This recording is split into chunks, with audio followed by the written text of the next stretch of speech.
अच्छा जी, बाकी सारा सामान जुड़ चुका है और कैटालाइटर क्लीनर जो है वो मैं ले आया हूँ ताकि इसका कैट भी जो है वो साफ हो जाए और गाड़ी की सांस, क्योंकि इतना कार्बन हर तरफ था तो लाजमी तौर पर वो कैट में भी गया होगा और वो भी चोक हुआ होगा। और वहाँ डालने के लिए हमने सेंसर खोला है और उसी सेंसर के रास्ते में इसको डाल देंगे, थोड़ी देर छोड़ देंगे, जितनी देर बाकी काम करेंगे तो इंशाल्लाह ये उसको नरम कर देगा और गाड़ी स्टार्ट करेगी तो सारा कचरा इंशाल्लाह पीछे से बाहर निकल जाएगा।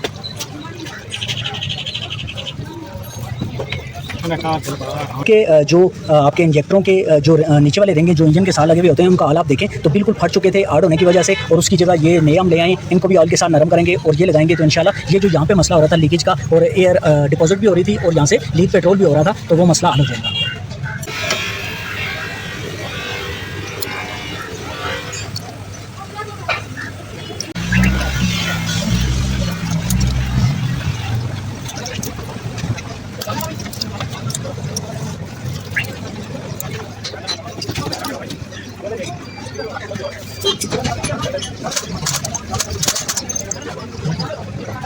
पाइप लगा के ले जाओ, नीचे वाला पाइप लगाने पड़ेगा पीछे वाला।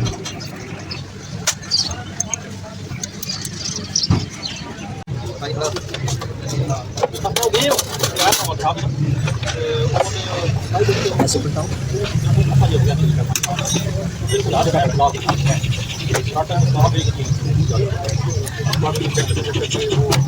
नीचे से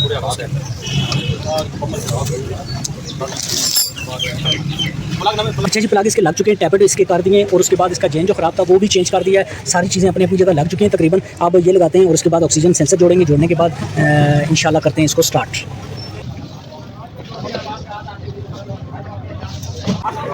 अच्छा जी, इधर लगाएं।